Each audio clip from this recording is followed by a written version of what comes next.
జయ శుభకర వినాయక శ్రీకాణి భాగవర సిద్ధి వినాయక. నమస్కారం. ప్రేక్షకులందరికీ శుభోదయం.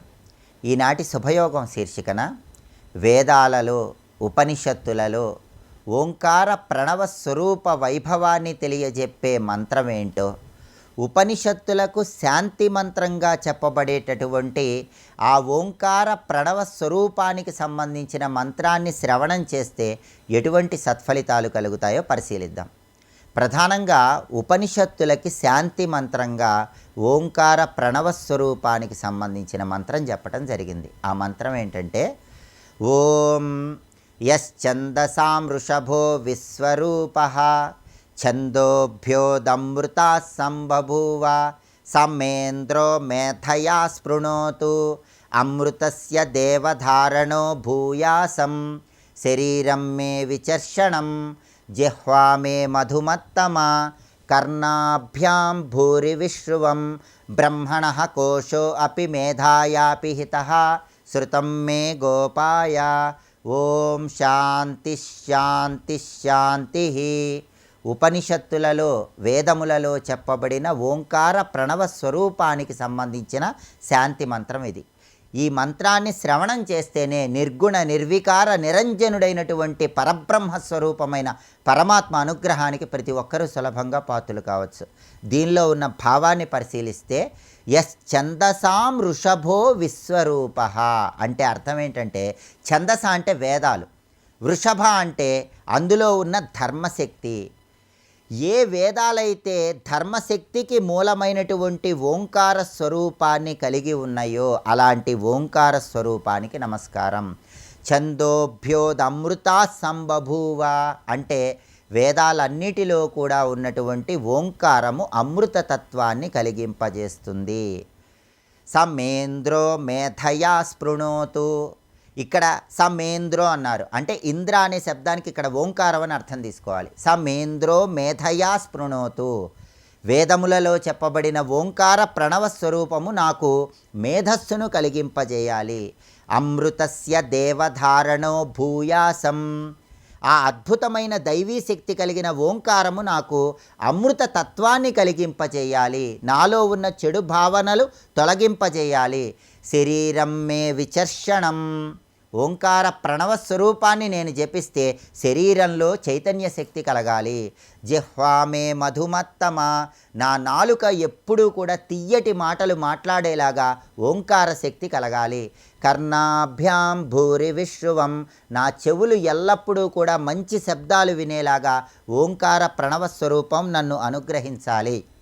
బ్రహ్మణః కోశో అపి మేధయాపి హితః అంటే అర్థం ఏంటంటే, ఓంకార ప్రణవ స్వరూప గొప్పతనాన్ని, ఆ బ్రహ్మజ్ఞానాన్ని తెలియజేయకుండా మాయ అనేది ఓంకార తత్వాన్ని మరుగున పడేస్తోంది. ఆ మాయను తొలగింపజేసి ఓంకార చైతన్య శక్తి నాలో ప్రచోదనమవ్వాలి అన్న అర్థంలో ఈ విధంగా బ్రహ్మణః కోశో అపి మేధాయాపి హితః అంటూ ప్రార్థిస్తున్నాం. శృతం మే గోపాయ. అంతటి శక్తివంతమైనటువంటి ఓంకార శ్రవణం అనేది నాలో శుభ ఫలితాలను, చైతన్య శక్తిని కలిగింపజేయాలి. ఓం శాంతి శాంతి శాంతి. ఆధ్యాత్మిక, ఆదిదైవిక, ఆదిభౌతిక అనే 3 రకాలైన తాపాల నుంచి బయటపడి, ప్రకృతిలో వచ్చే అన్ని సమస్యల నుంచి బయటపడి, చుట్టుపక్కల వారి వల్ల, జంతువుల వల్ల, సర్పాల వల్ల వచ్చేటటువంటి సమస్యల నుంచి బయటపడి, పరబ్రహ్మస్వరూపమైనటువంటి ఓంకార చైతన్య శక్తి నాకు కలిగే విధంగా ఓంకార ప్రణవ స్వరూపం నన్ను అనుగ్రహించాలి అని ప్రార్థించటమే ఈ వేద ఉపనిషత్తులలో దాగి ఉన్న ఓంకార ప్రణవ మంత్రానికి సంబంధించిన శాంతి మంత్రంలో దాగి ఉన్న రహస్యం. ఈ మంత్రాన్ని వినటం ద్వారానే ఓంకార చైతన్య శక్తిని ప్రచోదనం చేసుకొని పరబ్రహ్మస్వరూపంలో ఉన్న ఆ పరమాత్మ అనుగ్రహానికి ప్రతి ఒక్కరూ సులభంగా పాత్రులు కావచ్చు. రేపటి శుభయోగం శీర్షికన గురువారం సందర్భంగా దత్తాత్రేయ అవతార స్వరూపాలలో మొట్టమొదటి అవతార స్వరూపమైనటువంటి శ్రీపాద శ్రీవల్లభ స్వామివారి ఆవిర్భావ వైభవం ఏంటో, దానికి సంబంధించినటువంటి కథలు ఏంటో పరిశీలిద్దాం. నమస్కారం.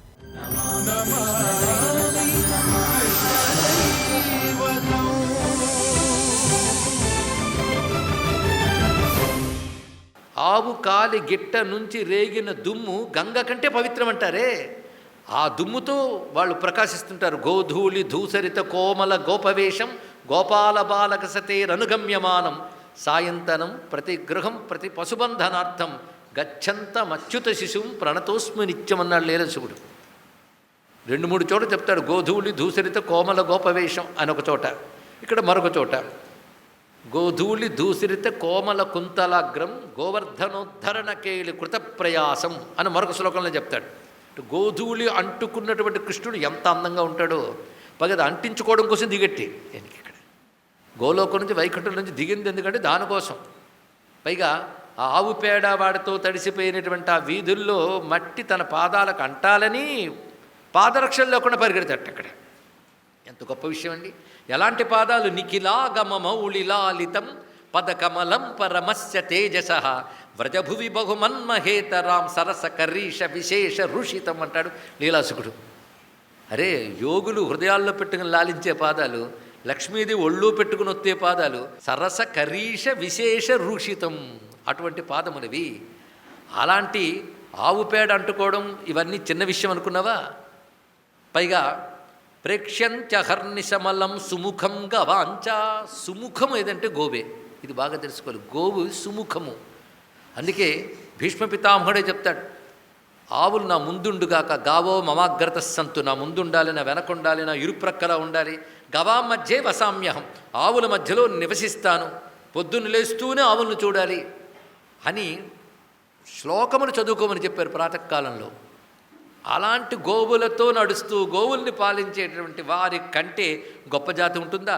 జాతి పరాన విదితా భువి గోపజాతే, గోపజాతి కంటే గొప్పదే ఉంటుందా? ఒక్కొక్కటి ఏమైతే నిందారోపణలు చేసినా వాడన్నిటికీ సమాధానం చెప్తుందంట. అక్కడ తత్కృష్ణవర్ణ విలసత్ సుకలాం సమీక్ష, నల్లని వాడన్నవే ఆయన అందం, ఆ నల్లపూర్లో ఉన్న అందం ఎవరికి తెలుసు? దేవతలందరికీ తెలుసు.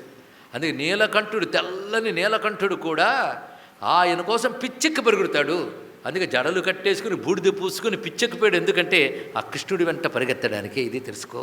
తస్మిన్ విలగ్న మనసా సుముఖం విహాయ ఉన్మత్తవద్వ్రజతి ధావతి నీలకంఠ బిభ్రత్కపర్త విషభస్మ కపాల సర్పాన్. అలా ఉన్మత్తుడి వలె శివుడు పిచ్చివాళ్ళ ఎందుకున్నాడయ్యా అంటే కృష్ణుడి మీద పిచ్చెక్కింది దానికి. అలాగా సమ్మోహనపరిచేటువంటి వాడు. దేవతలు కూడా ఆయన కడకంటి చూపు పడితే చాలు అనుకుంటారు, అటువంటి సుందరుడు. అయితే అలాంటి సుందరుడి దగ్గర ఒక లక్షణం ఉంది. ధనం గురించి నువ్వన్నావా? ఆయన పాదధూళి సోకితే చాలని సర్వలోకాధిపతిని ఇంద్రాదులు ఆయన దగ్గరకు వస్తారు.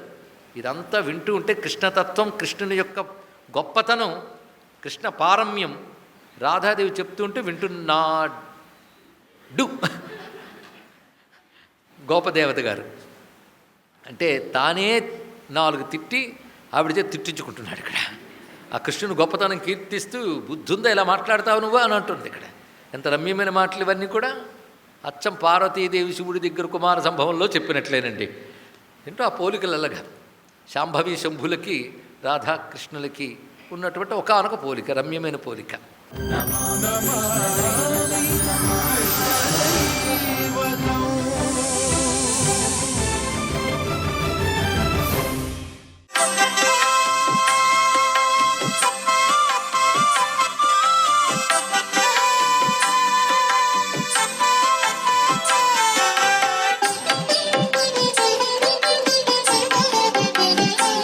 ఓం నమో నారాయణాయ, ఓం నమశివాయ, శ్రీమాత్రే నమః. ఈరోజు ఏకాదశి తిథి. ఉపవాసం అనేటువంటిది చాలా గొప్పది. జీర్ణక్రియ, ఆరోగ్య సమస్య నుంచి బయటపడటానికి ఏకాదశి ఉపవాసం భగవంతుని నామస్మరణతో చేసేటువంటి ప్రతి వ్యక్తికి కూడా ఆ యొక్క మహావిష్ణువు సర్వైశ్వర్యాల్ని కూడా ప్రసాదిస్తాడు. ఏకాదశి ఉపవాసం ఉండి ద్వాదశ పారాయణ చేసుకొని చక్కగా భుజించవచ్చు మరుసటి రోజు. ఈ ఏకాదశి నాడు తప్పనిసరిగా విష్ణాలయాన్ని సందర్శించాలి. అక్కడ విష్ణుమూర్తికి ప్రీతికరమైనటువంటి తులసి మాలికను సమర్పించి అలంకార తత్వంతో విరాజిల్లే ఆ స్వామిని కనులారా వీక్షించి విష్ణు సహస్రనామ పారాయణ, నారాయణ మంత్రాన్ని అనుష్ఠానం చేసేటువంటి గొప్ప అవకాశం ఈ ఏకాదశి తిథి. ఏకాదశి తిథి నాడు పేదలకు తోచిన సహాయం చేయటం, విద్యలో రాణించేటువంటి వారికి విద్య అభివృద్ధి కోసం సహాయం చేయటం ఇత్యాది దాన ధర్మాలు ఏకాదశి నాడు ఆచరించడం వల్ల సర్వ విధములైనటువంటి లక్ష్మీ అనుగ్రహం కలుగుతుంది. విష్ణాలయాన్ని సందర్శించి అక్కడ ఉన్నటువంటి అద్వితీయమైనటువంటి పుష్కరిణిలో స్నానాలు ఆచరించి స్నానానంతరం భగవంతుని దర్శనం చేసుకొని నామస్మరణ ధన్యోపాయం అనేటువంటి స్థితిలో ఆ యొక్క విష్ణుదేవుని నామాన్ని స్మరిస్తూ సంపూర్ణ ధ్యానంలో ఏకాదశిని గడపడం అనేది జన్మాంతరాల పాపాల నుంచి బయటపడటానికి అనుకూలమైన సుదినంగా మనకు శాస్త్రాలు తెలియజేస్తున్నాయి. సర్వే జనా సుఖినో భవంతు. రామదూత హనుమాన్, శ్రీరామదూత హనుమాన్, శ్రీరామదూత హనుమాన్, శ్రీరామదూత హనుమాన్. ఏ ఋతువు రానివ్వండి, ఆ ఋతువులో ఏ చెట్టు పుయ్యాలో, ఏ చెట్టు కాయాలో, పండాలో అది విరగకాసి పండి ఉందనుకోండి, ఎంత అందంగా ఉంటుంది ఇంట్లో. ఈ చెట్టు మార్చి ఆ చెట్టు, ఆ చెట్టు మార్చి ఆ చెట్టు, ఋతువు మారుతుంటే ఇదిగో ఇప్పుడు ఇది కాస్తుంది, ఇది కాస్తుందని ఆ చెట్ల వంక చూసి సంతోషిస్తూ ఉంటాడు. లంకాపట్టణానికి ఉన్నటువంటి అందం ఏమిటంటే సంతతాన్ వివిధై వృక్షై సర్వర్తు ఫలపుష్పితై. సమస్త ఋతువులలో కూడా ఏ ఏ పువ్వులు ఏ ఏ కాయలు కాస్తాయో ఆ చెట్లన్నీ కూడా గుంపులు గుంపులుగా వనాలుగా పెంచబడ్డాయి. అవి సర్వర్తు ఫలపుష్పితై ఉద్యానాని చ రమ్యాణి, అత్యంత రమ్యమైనటువంటి ఉద్యానవనాలు. అందుకే మహర్షి ఒక చోట సుందరకాండ గురించి వర్ణన చేసిన విధానాన్ని దృష్టిలో పెట్టుకుని అంటారు, సుందరే సుందరో రామ, సుందరే సుందరీ కథ, సుందరే సుందరీ సీత, సుందరే సుందరం వనం, సుందరే సుందరం మంత్రం, సుందరే సుందరం కపి, సుందరే సుందరం కావ్యం, సుందరే కిమ్న సుందరం. ఆ వనం సుందరం, మంత్రం సుందరం, సుందరాతి సుందరుడు ఆ వానరుడు, సుందరాతి సుందరుడు రాముడు, మహాసుందరి సీతమ్మ, సౌందర్యవంతమైనటువంటి కావ్యం, పరమసుందరమైనటువంటి వర్ణనలు. అసలు సుందరకాండలో సుందరం కానిది ఉంది కనుక అన్నీ సుందరం. అందుకే ఆ వనమంతా కూడా అనేకమైనటువంటి వృక్షములతో శోభిస్తోంది. ఎప్పుడైతే అన్ని రకాలైనటువంటి పిందెలు, కాయలు, చిగుర్లు, పువ్వులు ఉన్నాయో దాని మీద వివిధమైనటువంటి పక్షులు వాలతాయి. వాటి యొక్క కలకూజితములు ఇవన్నీ వినపడుతున్నాయి.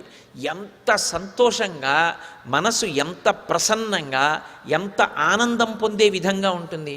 మీరు సౌందర్యము అన్న మాటలో ఒక విషయాన్ని గమనించాలి. భౌతికంగా మీరు ఎంత అందాన్ని తీసుకురండి, ఎంత మంచి భవనాన్ని నిర్మాణం చేయండి, అది ఆ అందం నిర్జీవమైనటువంటి అందం, అది కృతకంగా తెచ్చినటువంటి అందం. తనంత తానుగా శోభస్కరమైన అందం ఏది అంటే ప్రకృతిలో వచ్చేటటువంటి అందం ఏదో ఆ అందం మనిషిని పరమ సంతోషాన్ని పొందేటట్టు చేస్తుంది. ఆ అందం మనిషికి శాంతినిస్తుంది. అసలు సౌందర్యం ప్రకృతిపరం. ఇది మనిషికి చెప్పకుండా చెప్పడం వాల్మీకి యొక్క హృదయం. అసలు భారతదేశానికి ఉన్న గొప్పతనం ఏమిటంటే ఉండేటటువంటి ఇల్లు చిన్నది ఉంటుంది, చుట్టూ ఉండేటటువంటి ప్రకృతికి ఎక్కువ అవకాశం ఇస్తాడు. ఎందుచేతంటే ప్రకృతి చేత రెండు రకాలుగా పోషింపబడతాడు. ఒకటి శరీరము పోషింపబడుతుంది, రెండు మనసు పోషింపబడుతుంది. అంతవరకే అనుకోకండి. రెండవది మనసు విజ్ఞానము చేత శాంతిని పొంది పరిఢవిల్లుతుంది. ఎందుకో తెలుసా? ఒక రావి చెట్టు కింద కూర్చుని మీరు చదువుకున్నా, ఒక తులసి బృందావనంలో కూర్చుని మీరు రామాయణం చదువుకోవడానికి, ఓ గదిలో కూర్చుని కుర్చీ వేసుకుని రామాయణం చదువుకోవడానికి తేడా లేదు. అసలు మీరు ఒక తులసి బృందావనంలో కూర్చున్నా, ఒక రావి చెట్టు కింద కూర్చున్నా మీరు పొందేటటువంటి మానసికమైన ప్రశాంతత వేరు. అంత సౌందర్యవంతంగా ఉంటుంది. అందుకే ఈశ్వరుణ్ణి కూడా నిద్రలేపేటప్పుడు నీ దేవాలయంలో బంగారు గోపురాలు ఉన్నాయి, నీ దేవాలయంలో అద్దాలున్నాయి, నీకు మణుగులు మణుగులు బంగారు నగలున్నాయి, ఇవన్నీ చెప్పరు సుప్రభాతం పాడితే. భృంగావళీ చమకరంద సరసాను విద్ద జంగా రగీతని నదై సహసైవనాయ నిర్యాప్త్యుపాంత సరసీ కమలోదరేభ్య శ్రీవేంకటాచలపతే తవ సుప్రభాతం అని తెల్లవారింది. చిలుకలు లేచాయి, పాటలు పాడుతున్నాయి, ఆ పళ్ళు కొరికాయి, అందులో ఉన్న రసం తాగుతున్నాయి. నీకు వినపడలేదా వెంకటేశ్వర, నిద్రలే అంటారు. సర్వం శ్రీ ఉమామహేశ్వర పరబ్రహ్మార్పణమస్తు. స్వస్తి.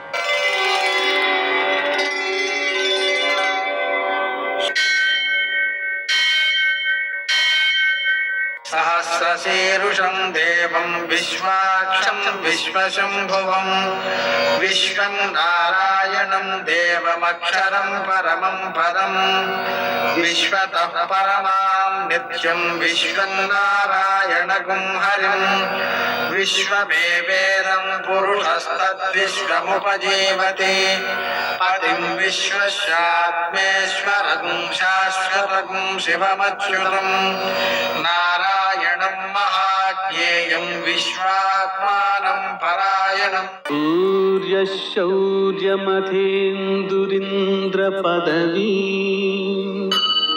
సన్మంగళం మంగళం. ఆపదామపహర్తారం దాతారం సర్వసంపదాం లోకాభిరామం శ్రీరామం మోక్షదంతం నమామ్యహం. నేటి కాలమాన విశేషాలను గమనిద్దాం. స్వస్తి శ్రీ చాంద్రమాన పరాభవనామ సంవత్సరం ఉత్తరాయణం వసంత ఋతువు వైశాఖ మాసం కృష్ణపక్షం బుధవారం. సూర్యోదయం 5:49 సూర్యాస్తమయం 6:36 తిథి ఏకాదశి మధ్యాహ్నం 1:23 వరకు. నక్షత్రం ఉత్తరాభాద్ర రాత్రి 12:12 వరకు. వర్జం ఉదయం 10:25 నుంచి 11:56 వరకు. దుర్ముహూర్తం ఉదయం 11:47 నుంచి మధ్యాహ్నం 12:35 వరకు. అమృతకాలం రాత్రి 7:36 నుంచి 9:08 వరకు. రాహుకాలం బుధవారం కాబట్టి మధ్యాహ్నం 12 నుంచి 1:30 వరకు. అష్టకవర్గు రీత్యా శుభప్రదమైన సమయం ఉదయం 10 గంటలకి. నేటి విశేషం ఏకాదశి. ఏకాదశి ఉపవాసం ఉండాలి. ఈ ఉపవాసం ఒకసారి ఫలహారం చేస్తే సరిపోతుంది. అలాగనే పానీయాలు 2 సార్లు తీసుకోవచ్చు. పగలంతా భగవన్నామాన్ని ఉచ్చరిస్తూ భగవంతుని యొక్క సమీపంలో సమయాన్ని గడపాలి. రాత్రంతా జాగారం చేస్తూ భగవన్నామాన్ని స్మరించాలి. ఈ విధంగా సమయాన్నంతని భగవంతుని యొక్క సమీపంలో గడపడమే ఉపవాసం అంటే. దానికి ఆటంకం కలగకుండా ఉండడం కోసం సాత్వికమైన ఆహారాన్ని తీసుకోవాలి. ఈ విధంగా చేయడం ద్వారా శారీరకమైనటువంటి ఆరోగ్య సమస్యల నుంచి నివారించబడతాడని, మానసికమైన ఆరోగ్య సమస్యల నుంచి కూడా నివారించబడతాడని, పుణ్యాన్ని పెంపొందించుకుంటాడని, వ్యక్తి మోక్షమునకు అర్హతను సాధిస్తాడని కూడా చెప్పబడుతోంది. అందువలన మానసిక ఆరోగ్యం అంటేనండి భౌతికమైనటువంటి ఇంద్రియ లోలత నుంచి తనని తాను ఉద్ధరించుకుంటూ పరమాత్మలో లీనం కావడానికి తగిన అర్హతను సాధించేటువంటిదే ఆ ఉపవాస మహిమ. అదే మానసిక ఆరోగ్యం. నేటి ఆణిముత్యాలు.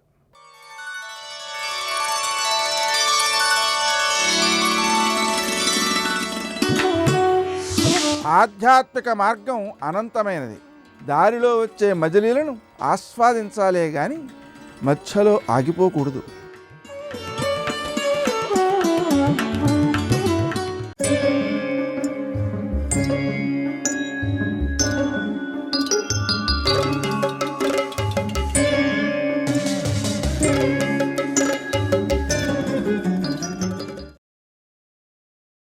ఈ రాజసూయ యాగం సామాన్యమైన యాగం కాదు, ఎంతో విశేషమైనది.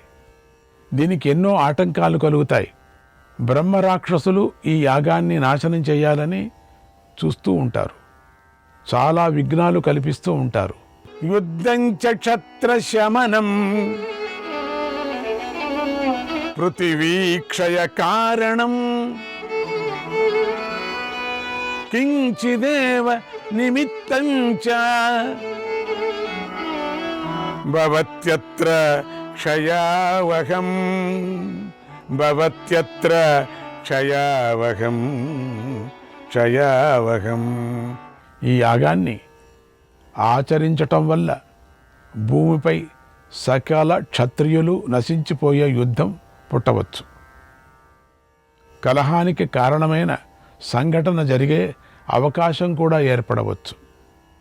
ఈ రాజసూయ యాగం ఎంత మంచి చేస్తుందో అంత చెడు చేస్తుంది. ఇది చాలా ప్రమాదకరమైన యాగం. శక్తి గలవారు సమర్థులైన రాజులే ఈ యాగాన్ని చేస్తారు. భూమిలో ఉండే ప్రజలందరూ నాశనమైపోతారు ఏదైనా వ్యత్యాసమైతే. కనుక ఓ ధర్మరాజా, దీని గురించి విన్నావు కదా, ఇక దీని విషయంలో బాగా ఆలోచించు.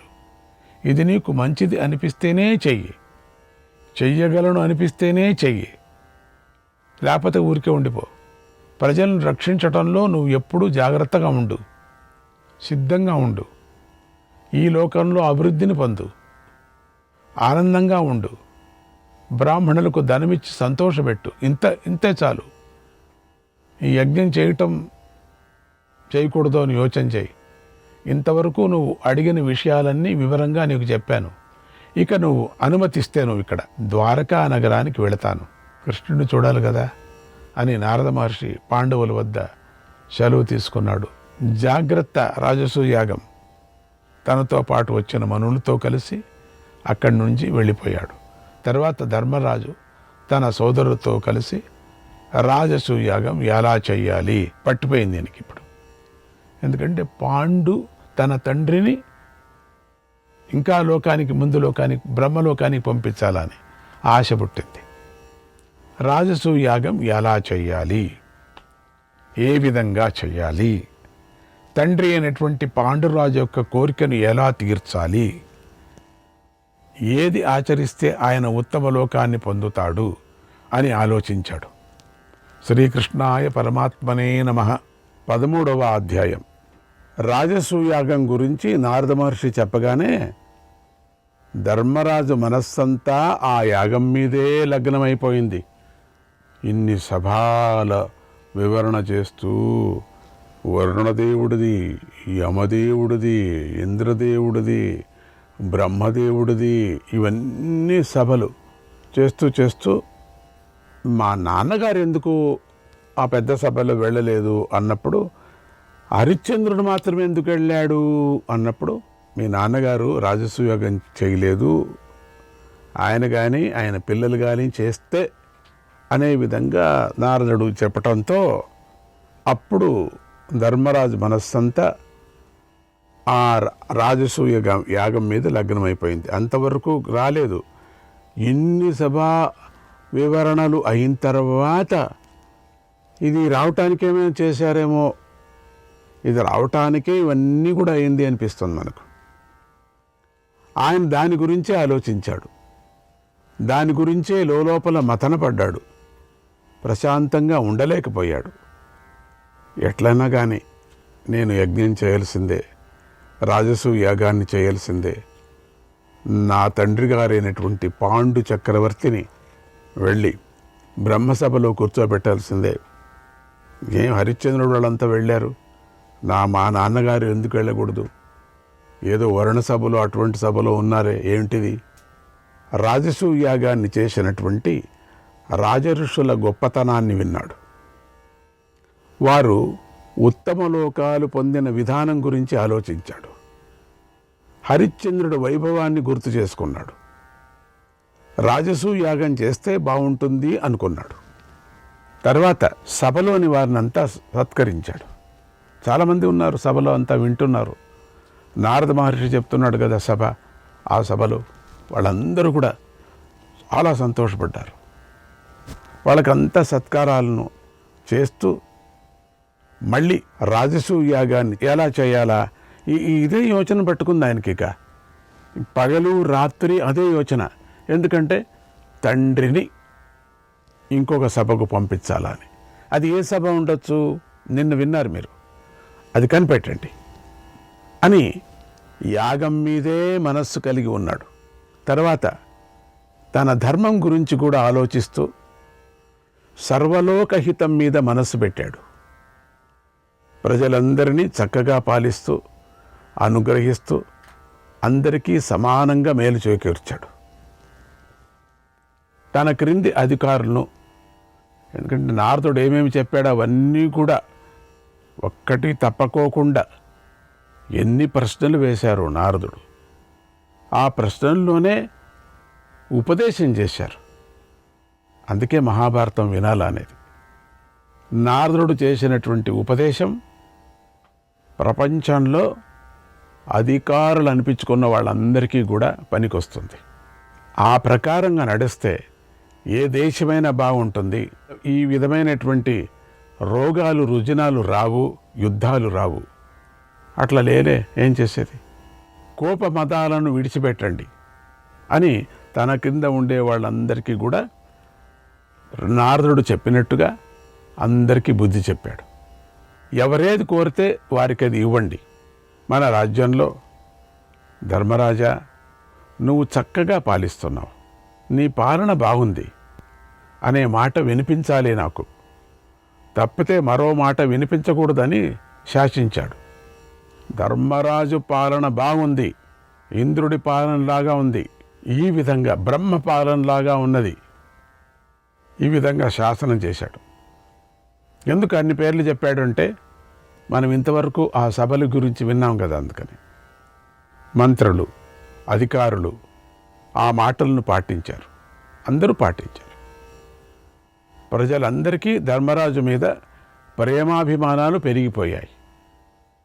ప్రజలందరూ తండ్రి మీద లాగానే ధర్మరాజుపై కూడా ఆసక్తులయ్యారు. అందరూ కూడా నతస్య విద్యతే ద్వేష్ట తతోస్యాజాత శత్రుత.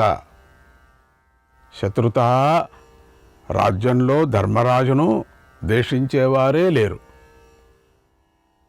అంత బాగా చేసుకున్నాడు ధర్మరాజు. చూడండి ఎంత కష్టపడి రాళ్ళు గుండ్లు ఇచ్చినటువంటి ప్రదేశంలో ఇంద్రలోకంలాగా చేశాడు. అద్భుతమైన ప్రదేశాన్ని మార్చేశాడు. పక్కలో కీకారణ్యంలాగా ఉండేటువంటి కాండవ వనాన్ని కూడా దాన్ని కూడా క్లియర్ చేశాడు అగ్నిదేవుడి కృపతో. అందుకని అక్కడంతా ధర్మరాజ్యమైపోయింది. అందుచేత ధర్మరాజుకు అజాతశత్రువు అనే పేరు వచ్చింది.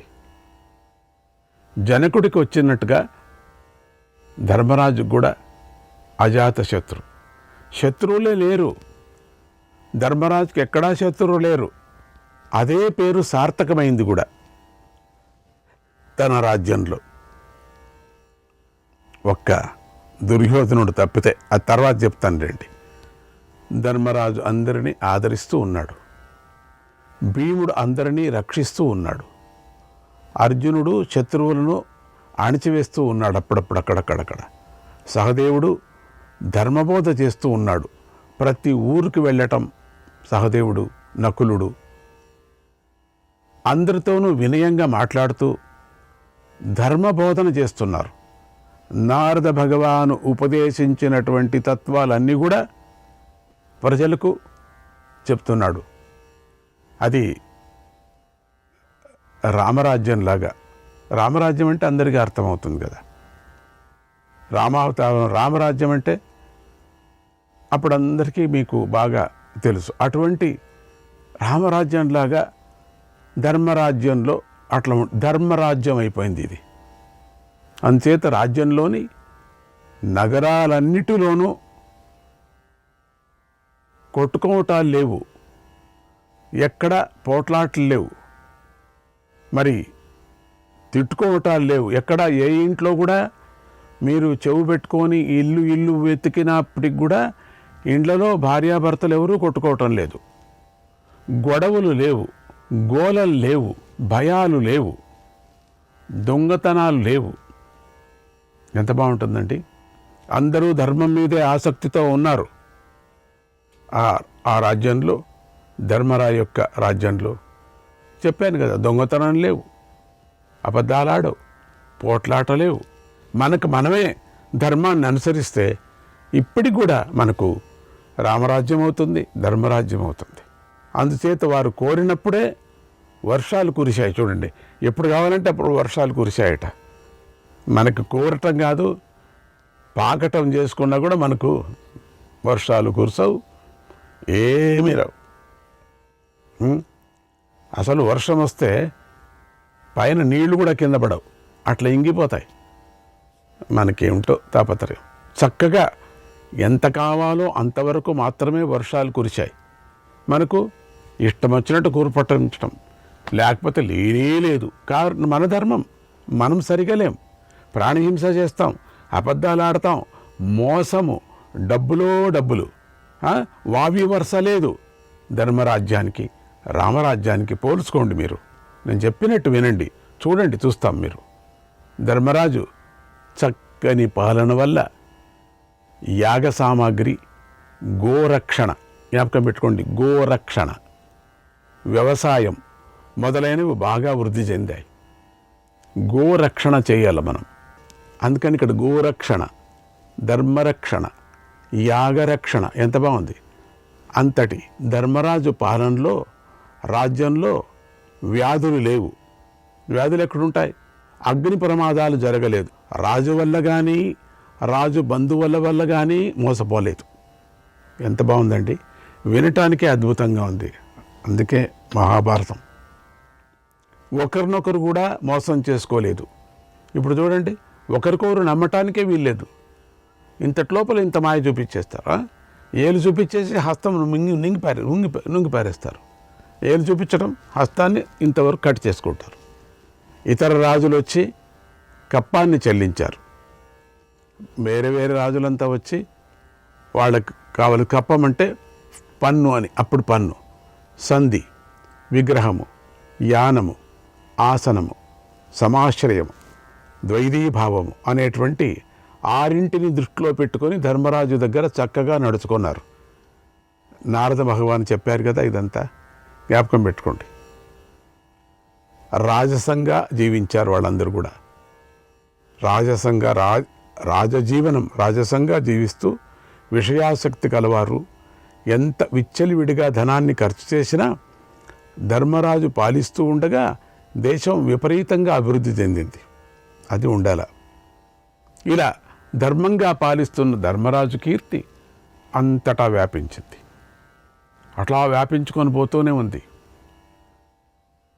ఆయన సకల గుణాలు గలవాడు ధర్మరాజు. అన్నిటినీ సహించగల ఓర్పు గలవాడు.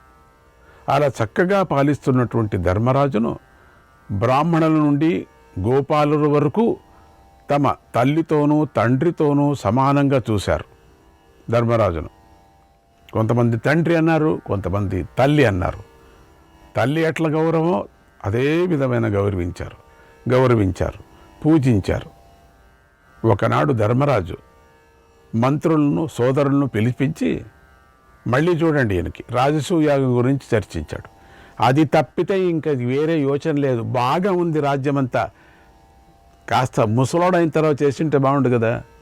హాయిగా కొన్ని రోజులు అనుభవించిన తర్వాత కర్మ ఏం చేస్తావు? రాజసూయాగం అంటే సామాన్యత కాదు. చెప్పాడు నారదుడు, జాగ్రత్త, హుషార్. రాజసూయాగం అంటే ఇది మామూలు హోమంలాగా అనుకోవద్దు. శ్రీకృష్ణాయ పరమాత్మనే నమః.